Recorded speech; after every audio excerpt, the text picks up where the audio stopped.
जनवरी 2026 को दुनिया तब दंग रह गई जब यूएस ने काराकास में एक मिलिट्री ऑपरेशन शुरू किया और वेनेजुएला के प्रेसिडेंट निकोलस मादुरो को पकड़ लिया।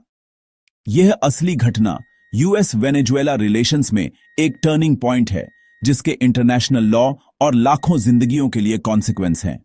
इस संकट की जड़ें बहुत गहरी हैं। दशकों से टकराती विचारधाराएं, करप्शन के आरोप और इमेंस नेचुरल वेल्थ पर एक फियर्स स्ट्रगल। यूएस लंबे समय से वेनेजुएला की सरकार को डेमोक्रेसी के लिए खतरा मानता रहा है, जबकि वेनेजुएला यूएस पर इंपीरियलिज्म और रिसोर्स कंट्रोल का आरोप लगाता है। हाल का ऑपरेशन, जिसे यूएस ड्रग ट्रैफिकिंग इंडक्टमेंट ने सही ठहराया है, कई लोग इसे सॉवरेनिटी का उल्लंघन और एक डेंजरस प्रेसिडेंट मानते हैं। इस एक एक्ट ने ग्लोबल नॉर्म्स को उलट दिया है, जिससे दुनिया यह सोचने पर मजबूर हो गई है कि आगे क्या होगा। इस वीडियो में हम हेडलाइंस के पीछे की कहानी को सुलझाएंगे। कॉन्फ्लिक्ट के सेंटर में तेल, चावेज और मादुरो के अंडर पॉलिटिकल शिफ्ट्स और सैंक्शंस और ग्लोबल अलायंस का इंपैक्ट। हम मिलिट्री ऑपरेशन की भी जांच करेंगे और वेनेजुएला के फ्यूचर, ग्लोबल एनर्जी मार्केट और हमारी दुनिया को कंट्रोल करने वाले रूल्स के लिए इसका क्या मतलब है। दांव बहुत बड़े हैं और इसका नतीजा आने वाले सालों तक इंटरनेशनल रिलेशंस को शेप देगा। चलिए शुरू करते हैं। वेनेजुएला के पास दुनिया के सबसे बड़े प्रूवन तेल रिजर्व्स हैं, सऊदी अरब से भी ज्यादा। दशकों तक इस तेल ने वेनेजुएला को अमीर और प्रभावशाली बनाया, जिसमें काराकास प्रोस्पेरिटी का सिंबल था। यूएस कभी वेनेजुएला का सबसे बड़ा तेल कस्टमर था और दोनों देश क्लोज इकोनॉमिक पार्टनर्स थे। लेकिन इस दौलत की एक कीमत थी। तेल पर निर्भरता ने वेनेजुएला को प्राइस स्विंग्स और करप्शन के प्रति वल्नरेबल बना दिया। जब तेल की कीमतें गिरीं तो इकोनॉमी कोलैप्स हो गई, जिससे डीप मिसमैनेजमेंट सामने आया। तेल को कौन कंट्रोल करता है और किसे फायदा होता है, यह सवाल वेनेजुएला की सेंट्रल पॉलिटिकल लड़ाई बन गया। समय के साथ तेल की दौलत आशीर्वाद से अभिशाप में बदल गई, जिससे इंटरनल कॉन्फ्लिक्ट और फॉरेन पावर्स को अट्रैक्ट किया। आज वेनेजुएला का तेल आउटपुट बहुत गिर गया है, इसका इंफ्रास्ट्रक्चर खंडहर में है और इसकी इकोनॉमी फ्री फॉल में है।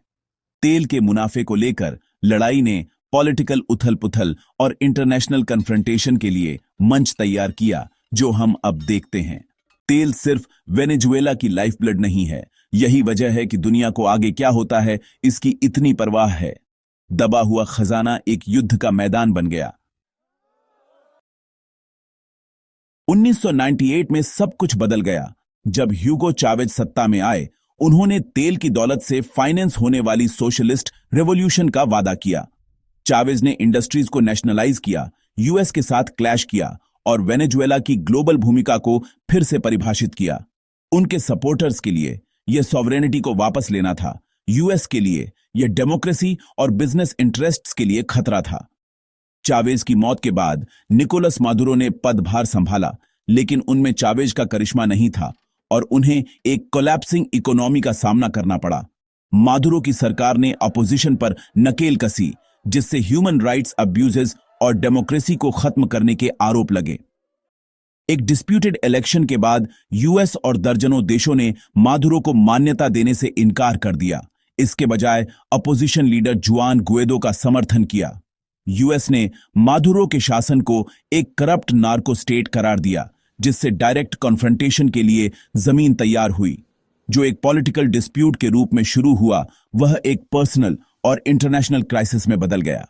चरम उपायों के लिए मंच तैयार था। यूएस ने मादुरो के शासन का जवाब क्रिपलिंग इकोनॉमिक सैंक्शंस के साथ दिया, जिसमें ऑफिशियल्स और वेनेजुएला के वाइटल तेल इंडस्ट्री को टारगेट किया गया। इन सैंक्शंस ने वेनेजुएला को उसके मेन तेल मार्केट और ग्लोबल फाइनेंशियल सिस्टम से काट दिया, जिसका मकसद शासन परिवर्तन को मजबूर करना था।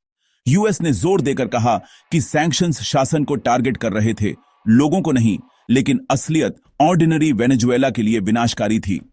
तेल की बिक्री ब्लॉक होने से गवर्नमेंट रेवेन्यू कोलैप्स हो गया, जिससे भोजन, दवा और बेसिक सामान की कमी हो गई। हाइपर इन्फ्लेशन ने सेविंग्स को खत्म कर दिया और डेली लाइफ सर्वाइवल के लिए एक स्ट्रगल बन गई। लाखों लोग देश छोड़कर भाग गए, जिससे लैटिन अमेरिका में एक मैसिव माइग्रेशन क्राइसिस पैदा हो गया।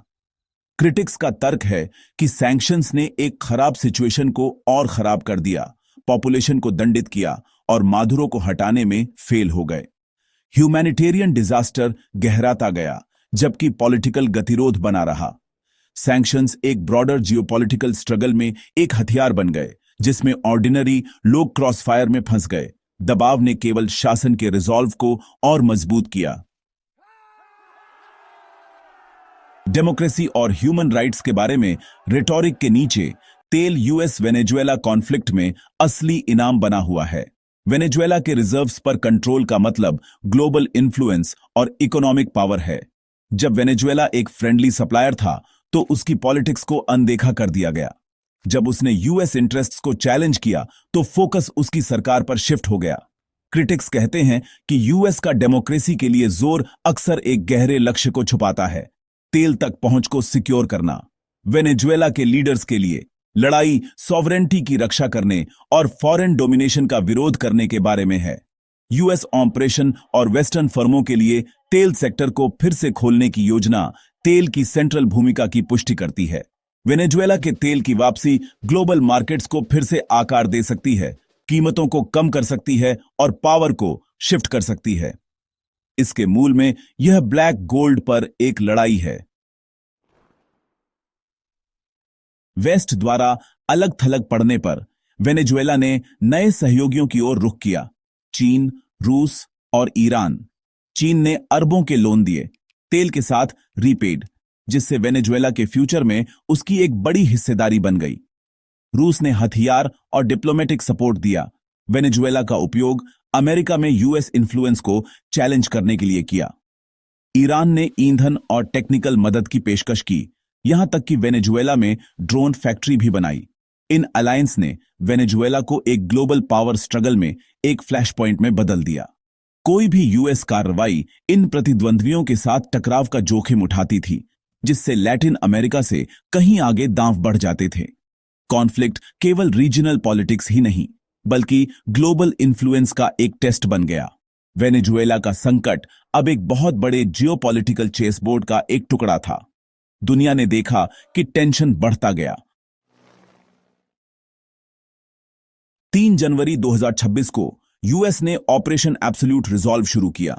प्रेसिडेंट मादुरो को पकड़ने के लिए काराकास पर एक lightning red. US special forces cyber attacks द्वारा समर्थित, जिसने शहर को ब्लैकआउट कर दिया, ओवरवेलमिंग फोर्स के साथ हमला किया। सीआईए, इंटेलिजेंस और एयर सुपीरियरिटी के महीनों ने वेनेजुएला के रूसी निर्मित डिफेंस को बेकार कर दिया। ऑपरेशन मिनटों में खत्म हो गया। मादुरो और उनकी पत्नी को पकड़ लिया गया, दर्जनों बॉडीगार्ड मारे गए और यूएस को कोई नुकसान नहीं हुआ।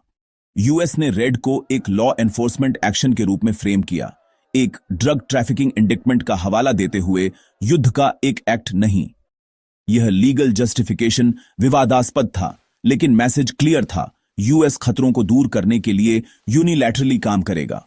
पूरी सरकार को गिराने के बजाय यूएस ने वाइस प्रेसिडेंट डेल्सी रोड्रिगेज के नेतृत्व में शेष पावर स्ट्रक्चर के साथ काम करना चुना।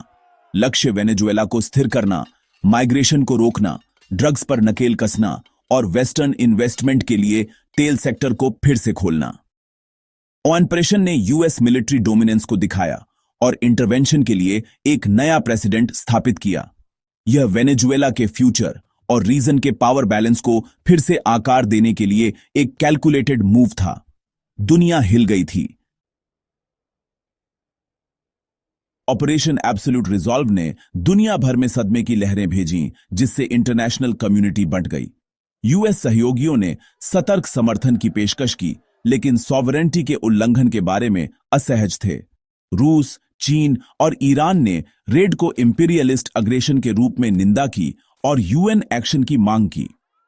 यूएन सेक्रेटरी जनरल ने चेतावनी दी कि ऑपरेशन ने एक डेंजरस प्रेसिडेंट स्थापित किया है, जिससे इंटरनेशनल लॉ की फाउंडेशन कमजोर हो रही है।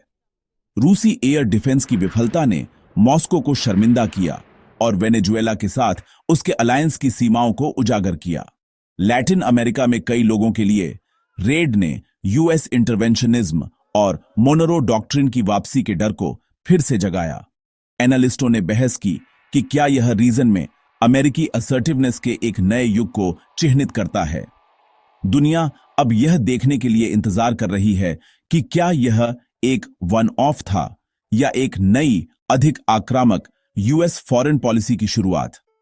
ग्लोबल ऑर्डर के लिए दांव कभी इतने ऊंचे नहीं थे। मादुरो का कैप्चर ग्लोबल कॉन्सिक्वेंस के साथ एक नए, अनिश्चित युग की सिर्फ शुरुआत है। अगर वेनेजुएला का तेल इंडस्ट्री फिर से जीवित होता है तो यह कीमतों को कम कर सकता है और एनर्जी मार्केट को शिफ्ट कर सकता है, लेकिन स्थिरता अभी भी दूर है। यूएस कार्रवाई नेशनल सॉवरेनिटी के विचार को ही चुनौती देती है, जिससे एक प्रेसिडेंट स्थापित होता है जो दुनिया को और अधिक अप्रत्याशित बना सकता है। ऑपरेशन एक निर्णायक यूएस जीत को चिह्नित करता है, जिससे वेनेजुएला में रूस और चीन का इन्फ्लुएंस वीकन्स। लैटिन अमेरिका के लिए यह यूएस पावर और अमेरिकी इंटरेस्ट्स का विरोध करने के जोखिमों की एक स्टार्क याद दिलाता है। वेनेजुएला के लिए फ्यूचर अनिश्चित है, शासन बना हुआ है, संकट जारी है और रिकवरी लंबी और कठिन होगी। दुनिया यह देखने के लिए देख रही है कि क्या यह इंटरवेंशन उम्मीद लाता है या सिर्फ डोमिनेशन का एक नया रूप। वेनेजुएला की दौलत पर कंट्रोल के लिए स्ट्रगल अब भी खत्म नहीं हुआ है। ग्लोबल पॉलिटिक्स के रूल्स बदल गए हैं। आगे क्या होता है, यह आने वाले सालों तक दुनिया को आकार